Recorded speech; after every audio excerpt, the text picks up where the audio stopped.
चलिए ठीक है। यहाँ पर नेक्स्ट क्वेश्चन आया है। ममराज सैन जी का कह रहे हैं कि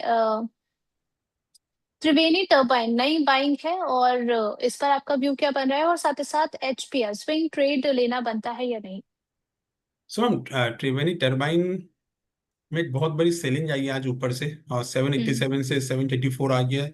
सो इसमें फ्रेश बाई तो नहीं बनता, बिकॉज वो अपने एक बहुत ही इंपॉर्टेंट रेजिस्टेंस है 780, उसके वहीं से रिजेक्शन आया है। तो जब तक हम्म। 780 के ऊपर क्लोज नहीं होता है, फ्रेश बाइंग नहीं करनी है त्रिवेणी टर्बाइन में।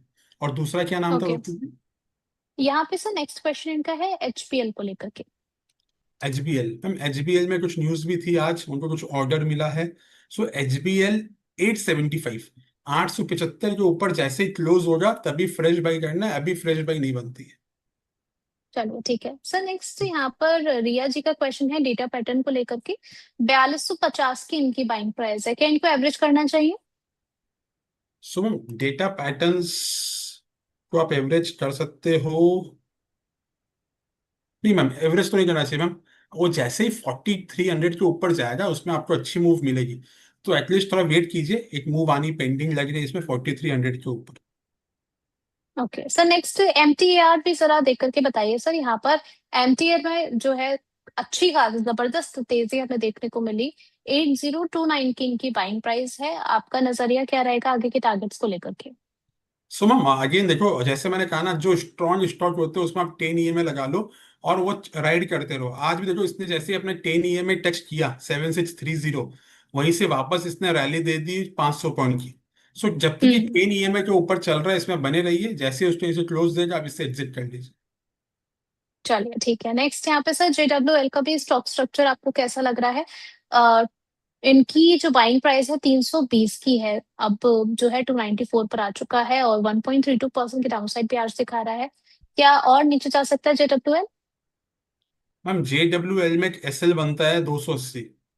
सो हम्म। 280 का क्लोजिंग बेसिस पे SL मेंटेन करके चलिए। वो एक SL बनता है यहाँ पे। एसएल मेंटेन करके रखना है। चलिए ठीक है। नेक्स्ट क्वेश्चन सर यहाँ पर आया है बीएससी को लेकर के। नहीं, पार्क मेडी वर्ल्ड को लेकर के, सॉरी माफ कीजिएगा। 162 की इनकी बाइंग प्राइस है, किस प्राइस पर बाय करना चाहिए, और ऐड करने की सलाह देंगे सर आप पार्क मेडी वर्ल्ड पे। मैम पार्क मेडी वर्ल्ड 291 चल रहा है। अगेन नॉन स्टॉप रैली है जब से लिस्टिंग हुई है। 158 वाला 291 चला गया है, तो एटलीस्ट उनको पार्शियल तो बुकिंग करना ही चाहिए। और रेस्ट हम्म। क्वांटिटी जो है उनको 10 EMA लगा के मेंटेन करना चाहिए इसमें। ओके। नेक्स्ट यहाँ पर अडानी को राहत मिली है, और कई सारे जो हमारे व्यूअर्स हैं वो अडानी पर ज्यादा फोकस कर रहे हैं। अडानी इंटरप्राइजेस को लेकर के नेक्स्ट क्वेश्चन है प्राइम मेंबर का हमारे। 2713 की इनकी बाइंग प्राइस है, इनको प्रॉफिट बुक कब करना चाहिए सर। 2947 के लेवल पर कामकाज कर रहा है। मैम अदानी एंटरप्राइज अगेन आप देखोगे, एक गैप इतने दिन के रेजिस्टेंस के बाद उसने आज मूव दिया, और उनका उसका जो पहला टारगेट था 3053, वो आज अचीव हो गया था। तो आज का हाई हम्म। है 3027। तो उधर से उसने एटलीस्ट रिजेक्शन दिखाया है। सो मैम हम्म। उनको पार्शियल तो बुक करना चाहिए। हमेशा हमारी यही एडवाइस है, जब आपको अच्छा रिटर्न मिल रहा है पार्शियल बुक करो। और इसमें SL बहुत दूर आ रहा है, तो SL आ रहा है अभी 2300 रुपए के आसपास। सो SL is hmm. Very very far actually. तो अभी नियरेस्ट SL अगर और छोटा SL उनको लगाना है, तब उनको SL बनता है 2650। तो 2650 का SL बनता है, तो अभी पार्शियल बुक कर सकते हैं। और रेस्ट क्वांटिटी उनको उनको ट्रेल करना चाहिए विथ 20 EMA SL के साथ। चलिए सर। कैस्पियन का चार्ट स्ट्रक्चर कैसा लग रहा है आपको। 42 की इनकी बाइंग प्राइस है, 37 पर चल रहा है, 3.5% से ज्यादा की गिरावट है। क्या इसको लॉन्ग टर्म के नजरिए से 2 से 3 साल के लिए रख सकते हैं पोर्टफोलियो क्या में। क्या नाम था Rishi ji? Caspian corporate services. CASPIAN।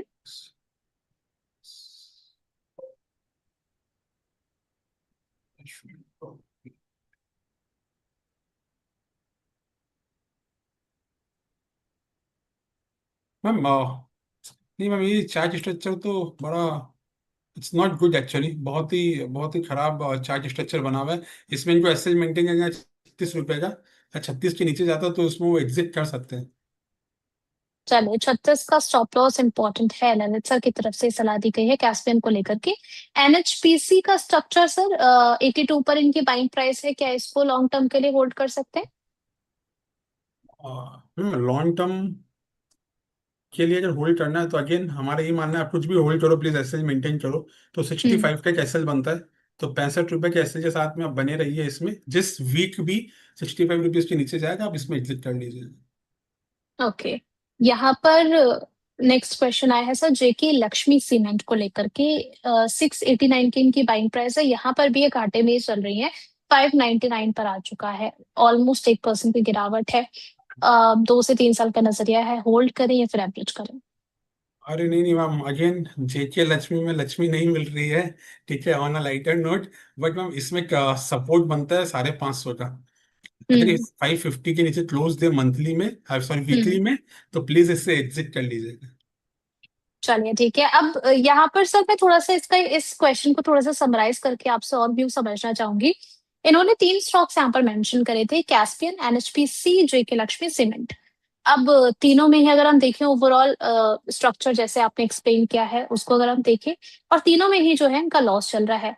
अब इस लॉस को ये लॉन्ग टर्म इन्वेस्टमेंट के नजरिए से डाइवर्ट करना चाह रही है, तो क्या बेहतर स्ट्रेटेजी है या फिर जो है आपके क्या व्यू रहेगा इसको नहीं लेकर नहीं के? मैम, एकदम भी अच्छी स्ट्रेटेजी नहीं है। उनको प्लीज एसएल मेंटेन करके चलिए। आप समझो एसएल का फायदा क्या होता है, जब आप एक वीक स्टॉक से एग्जिट हो जाते हो तो आप एक हम्म। नया अपॉर्चुनिटी मिलता है, क्या पता वो स्ट्रॉन्ग स्टॉक मिल जाए, एमटीआर जैसा मिल जाए जिसमें नॉन हम्म। स्टॉप वैल्यू हुई। सो इट्स बेटर हमेशा कि आप अपने जो वीक स्टॉक है उससे निकल के जो अच्छे स्टॉक्स है उसमें चले जाए। जैसे अपने एग्जाम में नहीं करते थे, जो जो सब्जेक्ट में हम वीक थे उसमें ज्यादा मार्क्स नहीं आते, लेकिन जिसमें स्ट्रॉन्ग थे उसमें ज्यादा अच्छा पढ़ते थे। सो सेट ऑफ हम्म। एवरेज हो जाता था, तो वैसे ही एवरेज करनी चाहिए स्टॉक मार्केट में भी। चलिए ठीक है, तो इस स्ट्रैटेजी को जरा फॉलो करके चलिए, क्योंकि एक तरीके से ये पैटर्न भी हमने जो है मार्केट में कई सारे इन्वेस्टर्स के बीच में देखा है कि वो लॉस में चल रहे होते हैं तो उसको लॉन्ग टर्म के लिए होल्ड कर लेते हैं। तो यहाँ पर जो है इस सलाह को बिल्कुल देख करके चलें आप सभी दर्शक जो हैं। और अब बढ़ चलते हैं यहाँ पर पोल क्वेश्चन की तरफ। अभी कुछ दिनों पहले भी हमने इसी तरीके का एक केस देखा था। सवाल है कि आने वाले समय में सबसे ज्यादा पोटेंशियल जो है वो किस शेयर में दिखेगा? यस बैंक, ओएनजीसी, एनएमडीसी या फिर इन्फोसिस? सबसे ज्यादा वोटिंग एनएमडीसी की तरफ देखने को मिली है, 35% यहाँ पर वोट दर्शकों ने इसको दिए हैं। उसके अलावा 30% वोट जो है वो यस बैंक की तरफ देखने को मिले हैं, 22% वोटिंग जो है इन्फोसिस की तरफ है, एंड 14% वोटिंग जो है वो ओएनजीसी की तरफ है। अभी मैंने उसी सीक्वेंस में बताया है जिसमें सबसे हाई टू लोअर वोटिंग पर हम जा रहे हैं। ललित जी आपके पास आना चाहेंगे इसी सवाल के साथ में, किस स्टॉक पर ज्यादा भरोसा जता रहे हैं आप, किस में ज्यादा पोटेंशियल नजर आ रहा है आपको? सो मैम अभी तो मैम आपने जितने भी नाम लिए, एनएमडीसी थोड़ा सा अच्छा है सब में। जो हम्म। थोड़ा सा अच्छा दे सकता है, अगेन वो जो लेवल मेंशन किया था उसके ऊपर ही। उसके बाद उसको छोड़ के कोई स्टॉक्स में उतना दमखम नहीं दिखा। चलिए ठीक है, तो यहाँ पर जो है ये इस ओवरऑल मार्केट को सर, अब क्योंकि आपने कहा था अब 3:30 बजे तक का, तो ठीक है टाइम स्लॉट काफी लंबा हो जाएगा। मार्केट जो हम लोग शुरुआत में बात कर रहे थे उस डायरेक्शन में जाता हुआ नजर आ रहा है। आपका एक समराइज जो है अगले स्ट्रैटेजी पॉइंट क्या रहेगा? सो अचानक से पता नहीं क्यों बहुत बड़ा फॉल आ गया वापस से of more than hmm. 100 points Nifty पे। मे बी सम न्यूज और समथिंग। सो अभी मैम वही एक क्लोजिंग देखनी पड़ेगी। अगर लेवल बनता है 23 400 का एक अच्छा सपोर्ट है, जो कि बहुत ही दूर है। सो मुझे लग रहा है 20 मूविंग एवरेज है 23 800 के पास क्लोज होता तो बहुत ही अच्छा था। और अभी भी 23 400 के पास एक अच्छा सपोर्ट है। तो लेट्स सी अभी क्लोजिंग कहाँ होती है, अभी भी अपने पास हाफ एन आवर पड़ा है। चलिए ठीक है, यहाँ पर आगे की डिस्कशन के लिए हमारे साथ एक और मेहमान ज्वाइन हो चुके हैं। अब थोड़ा सा कंफ्यूजन ये हो रहा है कि क्या मेरी आवाज सचिन सर तक पहुंच पा रही है? Very good afternoon Sachin sir, कैसे हैं आप? बहुत बहुत स्वागत है आपका फाइनेंस ज्ञान पर। Good afternoon, Urvashi ji. I'm fine. Thanks for having me today. चलिए सर, सचिन सर आपके पास मेरी आवाज बिल्कुल क्लियर पहुंच रही है ना? जी अ, बिल्कुल क्लियर पहुंच रही है आपकी आवाज। चलिए ठीक है। आगे का डिस्कशन हम सचिन सर के साथ कंटिन्यू करेंगे, उससे पहले ललित जी का जो है डिस्क्लेमर ले लेते हैं। बहुत बहुत शुक्रिया ललित सर, डिस्क्लेमर दे दीजिए अपना। So ma'am everything discussed here was for educational point of view. अगर आप कुछ भी पोजीशन लेते हो बाई या सेल की, तो अपने फाइनेंशियल एडवाइजर से पूछिएगा। हो सकता है किसी में हमारी क्लाइंट की पोजीशन भी हो। चलिए ठीक है, तो बहुत बहुत शुक्रिया ललित सर, आपके साथ डिस्कशन किया हमने, और मार्केट क्लोजिंग काफी इंटरेस्टिंग हो जाती है जब भी आपके साथ डिस्कस करते हैं, तो बहुत बहुत शुक्रिया sir. Thank you so much, Agasti, thank you. चलिए आगे का डिस्कशन करते हैं।